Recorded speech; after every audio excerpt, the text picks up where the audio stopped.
STA TV, media syiar Islam.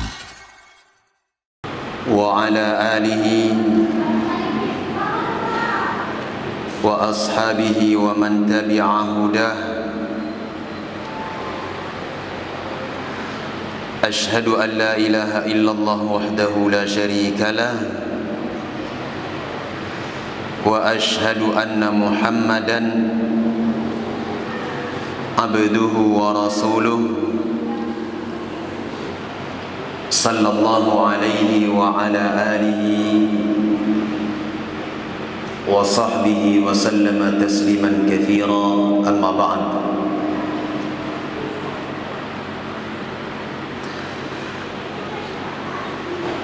Para hadirin jamaah salat maghrib yang dimuliakan Allah,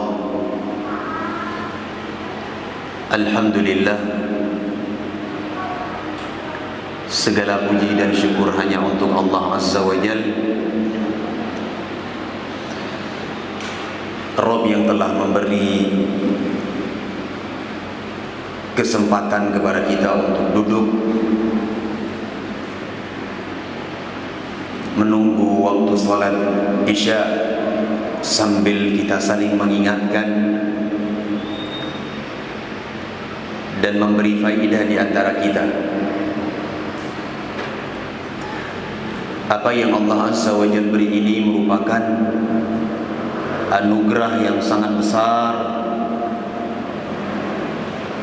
yang harus senantiasa kita bersyukur kepada Allah Subhanahu wa ta'ala. Alhamdulillah, Allah beri kepada kita nikmat waktu luang dan kesehatan. Allah Subhanahu wa ta'ala juga beri kepada kita nikmat untuk mensyukuri an-ni'mah. Karena para ulama mengatakan mensyukuri nikmat itu adalah nikmat. Banyak manusia diberi kenikmatan oleh Allah Azza wa Jalla, namun tidak diberi kenikmatan untuk mensyukurinya. Maka dari itu kita bersyukur kepada Allah Subhanahu wa ta'ala dari nikmat yang sangat besar ini. Hadirin jamaah salat maghrib yang dimuliakan Allah Azza wa Jalla, sebelum kita melanjutkan kembali pembahasan akibat-akibat ataupun kerusakan yang disebabkan oleh sebuah perbuatan maksiat, maka ada sedikit hal yang ingin saya beri tanbihat terkait tentang pembahasan sutroh. Karena ada yang bertanya tentang sutroh di dalam salat. Sutroh di dalam salat, hadirin Bapak Ibu yang dimuliakan Allah, merupakan pembatas. Merupakan pembatas yang diletakkan di depan orang salat. Nabi SAW dahulu beliau ketika salat, beliau menancapkan tombak beliau di hadapan beliau ketika salat. Terkadang yang beliau tancapkan adalah pedang beliau. Terkadang beliau salat di belakang ataupun di hadapan tiang dari tiang-tiang masjid dan yang lainnya yang dijadikan sebagai sutroh. Hadirin yang dimuliakan Allah, para ulama mereka berselisih pendapat tentang hukum sutroh ini, apakah wajib atau tidak. Namun yang lebih rajih dan lebih kuat tentang sutroh ini, hukumnya adalah wajib. Dengan dalil yang sangat banyak. Di antara dalilnya adalah Nabi sallallahu alaihi wa ala alihi wasallam memerintahkan. Dan perintah Nabi SAW itu hukum asalnya adalah memberi faidah wajib selama tidak ada dalil yang memalingkan kewajiban tersebut kepada sunnah ataupun istihbab. Ini pertama. Kemudian Nabi SAW memerintahkan ketika ada orang yang melewati shaf ataupun di hadapan kita dalam keadaan kita salat, Nabi SAW memerintahkan kita untuk menghalangi orang tersebut dengan tangan kita. Dihalangi. Bahkan ketika orang itu berupaya untuk terus menerobos, Nabi SAW memerintahkan untuk dipukul. Walaupun bukan berarti kita melihat orang lewat langsung kita pukul, tidak. Ini merupakan kinayah tentang wajibnya perkara tersebut. Dan Nabi SAW pernah suatu ketika beliau salat menghadap ke sutra, ke dinding, tiba-tiba ada seekor anak kambing ingin melewati shaf beliau di hadapan sutra beliau. Lalu Rasulullah SAW beliau maju, beliau mendekatkan diri beliau dengan dinding, beliau tempelkan badan beliau dengan dinding sehingga anak kambing tersebut melewati dari belakang Rasul. Baru beliau mundur lagi. Nah, hadis-hadis ini, hadirin kaum muslimin, Bapak Ibu yang dimuliakan Allah, disimpulkan oleh sebagian para ulama, termasuk di dalamnya Syekh Muhammad Nasiruddin Al-Albani dan para ulama yang lainnya. Ini menunjukkan tentang wajibnya hukum sutra. Sebagian orang ada yang berpendapat dengan cukup dengan garis yang ada di depan ataupun pembatas sujadah ataupun ambal tempat kita bersujud. Nah, ini dijawab oleh para ulama. Di zaman Nabi SAW ketika beliau salat sangat memungkinkan bagi Nabi SAW untuk beliau membuat garis di hadapan beliau. Namun Nabi SAW tidak membuat garis.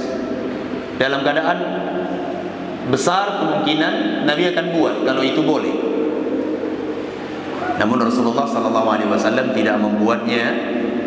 Justru beliau menancapkan tombak beliau ataupun pedang beliau, ataupun beliau salat di belakang sebuah tembok ataupun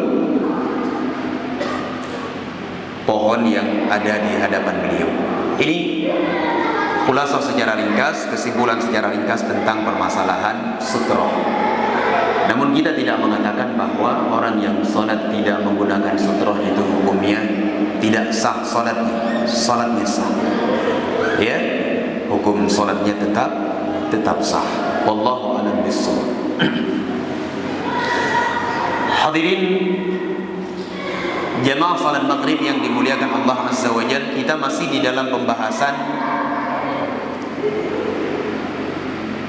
efek negatif dari perbuatan dosa, ma'asi.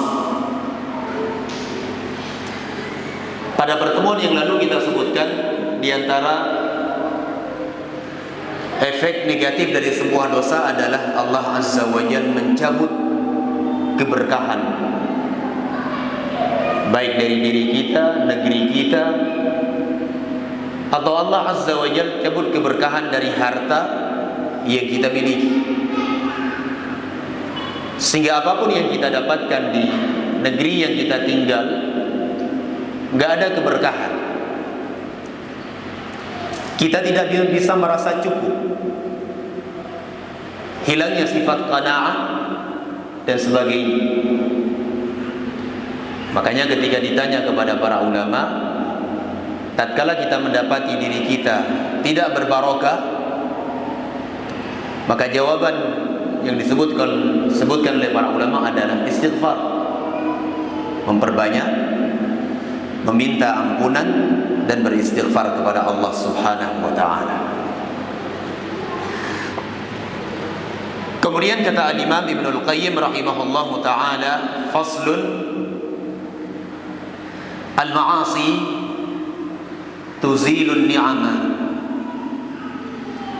Di antara efek jelek pula adalah kemaksiatan tersebut akan melenyapkan dan menghilangkan nikmat. Ini perbuatan maksiat. Di dalam ayat yang masyhur yang sering kita dengar dan kita baca, Allah Azza wa Jalla berfirman, "Wa id ta'adzana rabbukum la in syakartum la azidannakum wa la in kafartum inna 'adzabi lasyadid." Ini ayat ini hampir setiap khutbah Jumat kita dengarkan. Sering kita dengar. Namun qalla minna, sedikit dari kita yang mau menjalankannya. Allah Azza wa Jalla berfirman, tatkala Allah Azza wa Jalla Rabb kalian mengumumkan, Allah Subhanahu wa taala telah memberikan pengumuman, memberi wasiat, teguran, yaitu barang siapa di antara kalian bersyukur terhadap nikmat, Allah mengatakan la azidannakum. Coba lihat, kalau Allah Azza wa Jalla katakan dengan kalimat la azidukum, itu sudah cukup. Hadirin Bapak Ibu yang dimuliakan Allah, cukup. Allah akan tambah nikmat. Namun di dalam ayat ini Allah Azza wa Jalla menyebutkan dengan taukid, penegasan. Disebutkan dengan nun at-taukid, la azidannakum. Artinya adalah pasti aku akan tambah. Itu maknanya. Demikian bahasa Arab. Kalau misalnya saya katakan ukhruj, keluar kamu, ini artinya apa? Perintah untuk keluar. Tapi kalau saya katakan ukhrujanna, nah ini penegasan, ini artinya dalam bahasa Arab. Keluar. Ya, dengan suara yang lantang dan keras kalau kita artikan dengan bahasa kita. Keluar kamu. Seperti ini. Ya. Sehingga Allah Azza wa Jalla memberi penegasan di sini. Kata Allah Azza wa Jalla, kalau kalian mau bersyukur terhadap nikmatku, pasti aku akan tambah. Pasti ditambah. Namun sebaliknya, Allah Azza wa Jalla berfirman, "Wala in kafartum", kalau kalian kufur terhadap nikmat.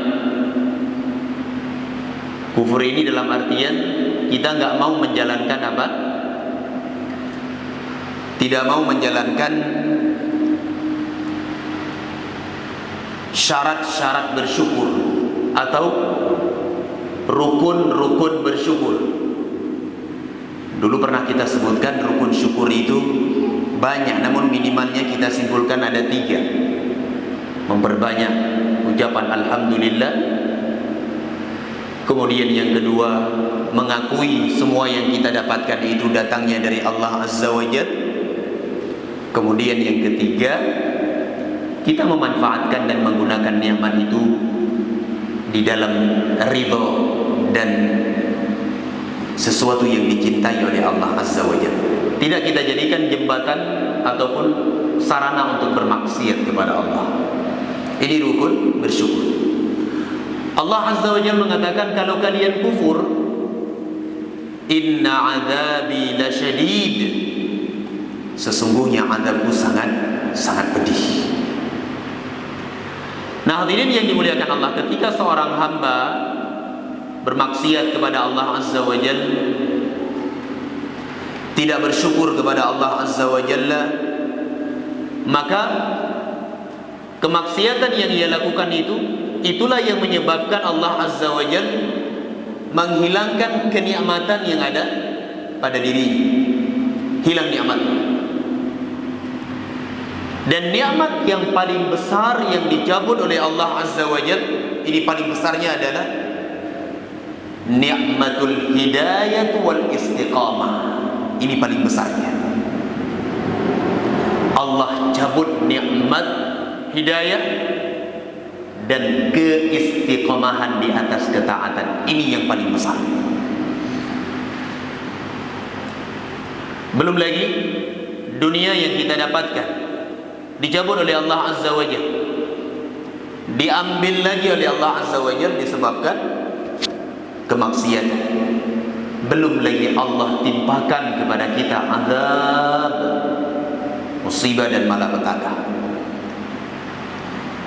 Dan tidak ada cobaan ataupun musibah yang kita dapatkan di muka bumi ini, baik itu zilzal, gempa bumi, air bah, banjir bandang, itu semuanya disebabkan oleh perbuatan tangan kita. Kita yang mengundangnya, kita yang meminta, kita yang meminta kepada Allah untuk didatangkan. Itu semuanya karena perbuatan maksiat.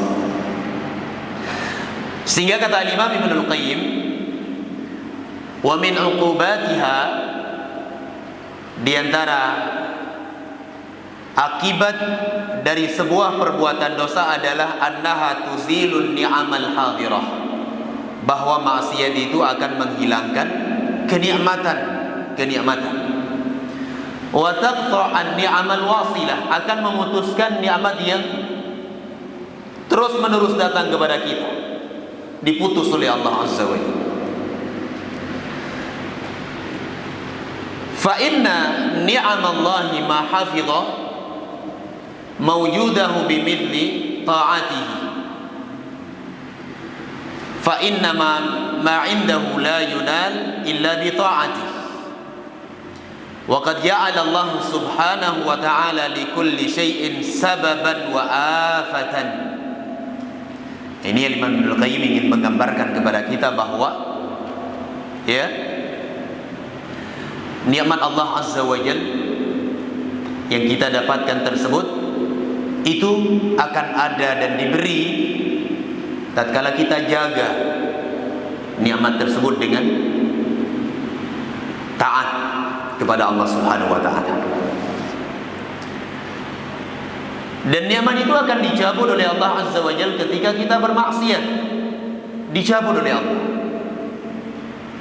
Dan Allah Subhanahu wa taala telah menjadikan untuk setiap sesuatunya itu ada sebab. Ya, sebab mendatangkan nikmat itu apa? Taat kepada Allah Azza wa Jalla. Sebab datangnya bala itu adalah kemaksiatan kepada Allah Subhanahu wa ta'ala. Sehingga kata beliau, faja'ala asbab ni'amihi al-jalibah laha ta'atah. Allah menjadikan sebab-sebab datangnya nikmat Allah Azza wa Jalla adalah taat kepada Allah. Wa afataha al-mani'ah minha ma'siyatahu, dan Allah Azza wa Jalla menjadikan petaka dan terputusnya seseorang dari nikmat adalah maksiat. Kata Imam Ibnul Qayyim, fa idza arada hifdha ni'matihi ala abdihi alhamahu ri'ayatahu bi ta'atihi fiha. Sehingga ketika Allah Azza wa Jalla menginginkan menjaga nikmatnya itu selalu ada pada hambanya, Allah akan memberikan ilham kepada hambanya tersebut untuk menjaga ketaatan. Terus dia menjaga ketaatan, sehingga Allah pun jaga nikmat kepadanya. Wa idza arada zawalaha anhu khadalahu hatta asahu biha. Dan ketika Allah Azza wa Jalla menginginkan hilangnya nikmat dari hamba tersebut, apa yang Allah Jalla lakukan? Allah biarkan hamba itu sampai dia bermaksiat kepada Allah Azza wa Jalla, lalu Allah cabut. Ini realita yang ada, hadirin Bapak Ibu yang dimuliakan Allah. Nah, sehingga kata Nabi sallallahu alaihi wa ala alihi wasallam di dalam hadis yang datang dari sahabat yang mulia Abdullah ibnu Abbas radhiyallahu anhuma, Nabi sallallahu alaihi wasallam bersabda, "Ihfazillah yahfazka." Jagalah Allah Azza wa Jalla, niscaya Allah Subhanahu wa taala akan menjaga. Menjaga Allah ini maknanya banyak. Yang pertama adalah menjaga perintah Allah Azza wa Jalla untuk dilakukan, dikerjakan, diamalkan. Kemudian yang kedua, menjaga larangan dan batasan-batasan Allah Azza wa Jalla untuk kita tinggal. Jangan kita berani untuk masuk ke dalam. Kita jaga diri kita. Kemudian kita menjaga juga, menjaga kemurnian ibadah kepada Allah Azza wa Jalla. Ini juga maksudnya menjaga Allah. Ibadah kita jangan kita palingkan untuk selain Allah. Kita beri hanya untuk Allah saja. Maka niscaya Allah Azza wa Jalla akan menjaga kita. Allah akan menjaga kita. Coba hadirin Bapak Ibu renungkan, Allah sebutkan banyak sekali ayat di dalam Al-Quranul Karim. Allah Azza wa Jalla sebutkan tentang Nabiullah Ibrahim alaihi salatu wassalam. Ketika beliau dilemparkan ke dalam api yang menyala-nyala, enggak terbakar beliau. Allah mengatakan, "Qulna ya nar quni bardan wa salaman ala Ibrahim." Kami mengatakan kepada api, "Wahai api, dinginlah engkau dan beri keselamatan kepada Ibrahim." Dilempar ke dalam api. Kita kalau api yang besar, hadirin yang dimuliakan Allah, jarak 20 meter saja kita berdiri itu terasa berat. Kita harus lari mungkin jauh dari ini. Ibrahim dimasukkan ke dalam, Allah jaga beliau. Kenapa? Beliau menjaga Allah Azza wa Jalla, menjaga nikmat-nikmat yang Allah beri. Allah sebutkan lagi di dalam Al-Quranul Karim tentang kisah di dalam surah Al-Kahfi. Kisah Nabi Allah Musa dengan Khadir. Ketika Khadir, beliau menegakkan sebuah dinding yang mau roboh di salah satu sudut kota. Beliau tegak. Yang kemudian Musa mengatakan, kalau engkau mengambil upah dari itu, sungguh ini sangat bagus. Allah Azza wa Jalla sebutkan, wa ammal jidaru fakana li ghulamaini yatimain. Adapun dinding yang ditegakkan oleh Khadir itu adalah dinding rumah milik dua anak yatim. Milik dua anak yatim. Wa kana tahtahu kanzul lahuma, dan di bawah dinding yang ditegakkan oleh Khadir itu ada perbendaharaan harta milik dua anak yatim tersebut. Enggak disentuh oleh orang lain. Bayangkan, enggak ada yang bisa mengambil. Sampai ketika ditegakkan, tidak ada yang memanfaatkan harta tersebut kecuali kedua anak yatim itu. Coba lihat, Allah jaga hartanya. Allah jaga kenikmatan terhadap dua anak yatim tersebut. Apa sebabnya? Allah sebutkan wa kana abuhuma shalihan. Allah mengatakan adalah kedua orang tua kedua anak yatim tersebut adalah seorang hamba yang saleh, taat kepada Allah Azza wa Jalla. Allah jaga hartanya, terus diberi nikmat. Ini Allah sebutkan lagi di dalam Al-Quranul Karim tentang kisah siapa? Nabiullah Yusuf. Ketika beliau diajak untuk melakukan perbuatan zina, yang mengajaknya nggak tanggung-tanggung, Imra'atul Aziz, istri raja, punya kedudukan, punya kecantikan luar biasa. Allah katakan dalam Al-Quran, walaqad hamma bihi wa hamma biha, hammat bihi wa hamma biha. Dua-duanya itu udah punya keinginan, ya, sudah punya keinginan untuk melakukan perbuatan itu. Allah Azza wa Jalla jaga Nabiullah Yusuf, agamanya dijaga. Allah tetapkan bagi Nabiullah Yusuf nikmat berada di atas agama. Kenapa? Karena beliau jaga ketaatan kepada Allah Azza wa Jalla, dijaga oleh beliau. Luar biasa. Nah ini hadirin kaum muslimin dan muslimat yang dirahmati Allah, kalau kita mau menjaga diri kita ini supaya tidak bermaksiat, Allah akan jaga negeri kita ini. Allah jaga negeri kita, Allah jaga harta kita, Allah jaga anak-anak kita, keturunan kita. Semua itu diberi bimbingan dan keberkahan oleh Allah Azza wa Jalla. Namun kita sendiri yang berupaya untuk mencabut. Kita yang mau mencabut. Allah sudah beri semuanya kepada kita. Kita yang berusaha untuk kita cabut satu persatu dengan perbuatan maksiat. Nah, hal-hal yang seperti ini banyak sekali Allah sebutkan di dalam Al-Quranul Karim. Saya kasih contoh. Allah Azza wa Jalla berfirman tentang sebuah negeri yang dikenal dengan Saba. Yang sering kita dengar ini Saba. Kalau hari ini Saba itu dinamakan dengan Ma'rib, salah satu dari provinsi yang ada di negeri Yaman. Ya, Ma'rib masuk ke dalam Yaman Utara, entah Yaman Selatan. Wallahu a'lam. Namun yang jelas cuacanya itu sama dengan cuaca Yaman Utara, dingin sampai 0 derajat. Ya. Allah sebutkan di dalam Al-Quran, laqad kana li saba'in fi maskanihim ayah. Sungguh telah ada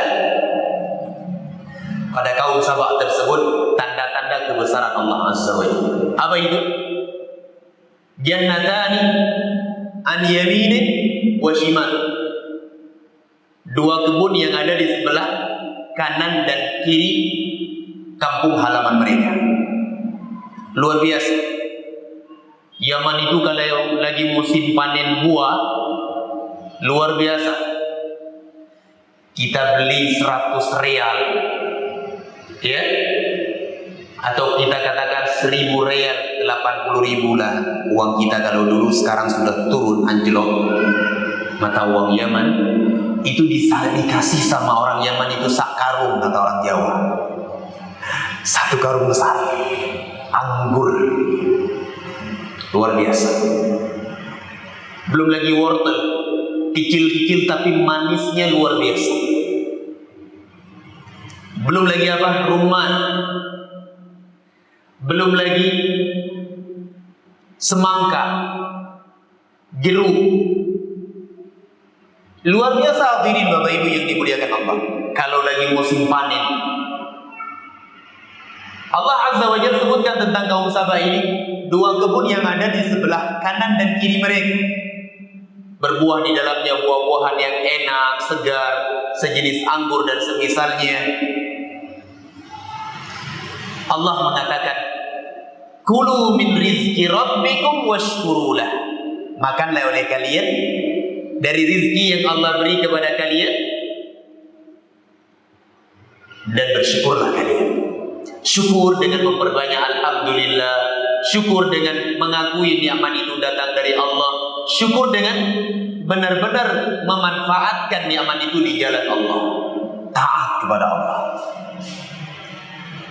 Namun kaum Sabah ini yang sudah diberi nikmat yang melimpah, mereka itu berpaling. Berpaling Bapak Ibu yang dimuliakan Allah. Allah mengatakan fa'aradu, mereka itu berpaling. Mulai mereka melakukan perbuatan kesyirikan kepada Allah Azza wa Jalla. Ibadah yang harusnya kepada Allah mereka beri kepada selain Allah.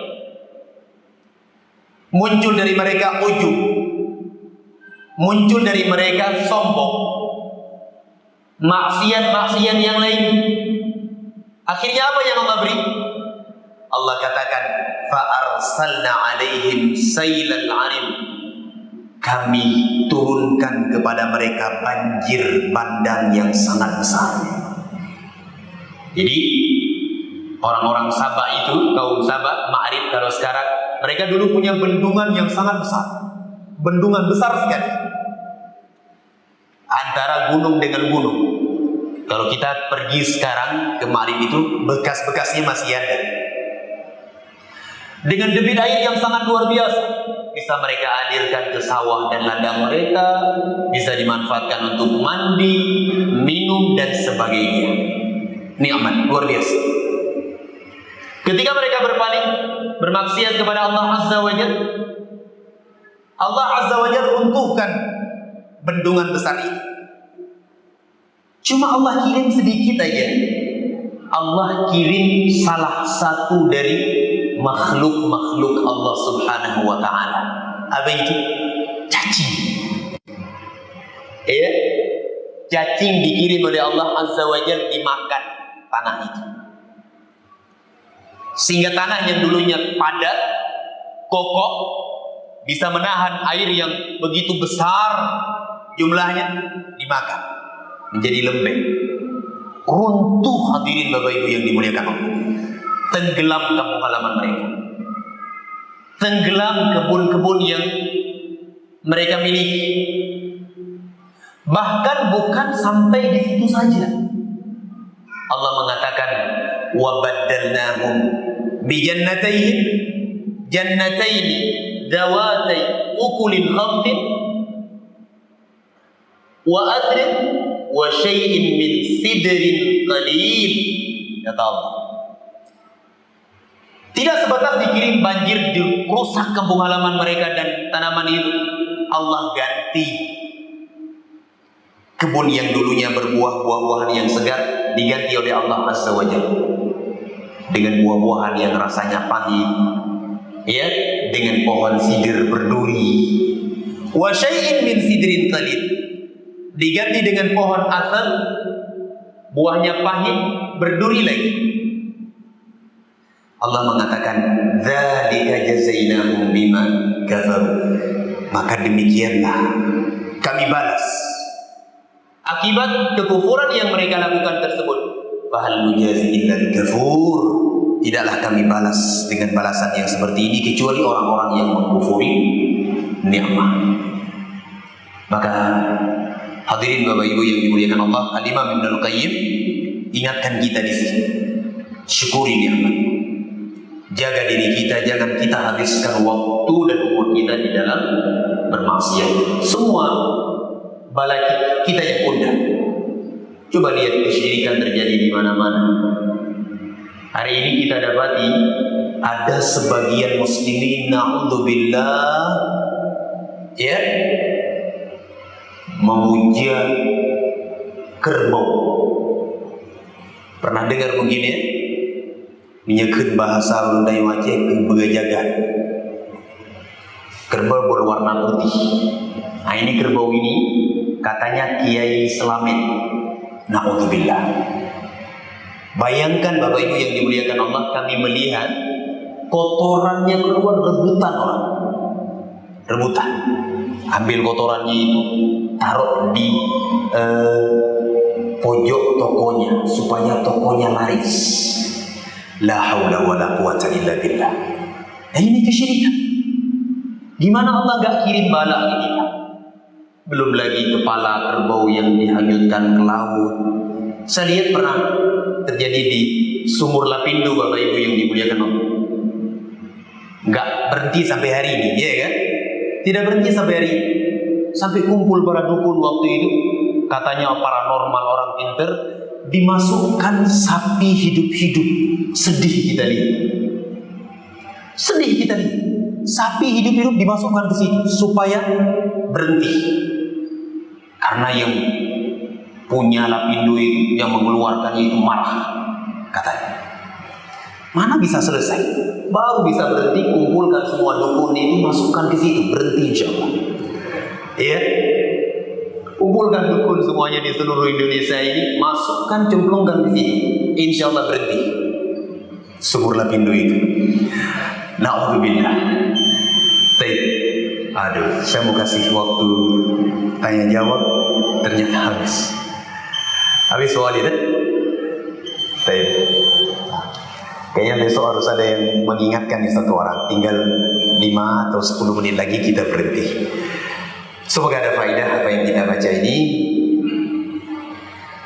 Untuk saya pribadi, yang pertama dan kepada hadirin semuanya, mohon maaf atas segala kekurangan dan kesalahan.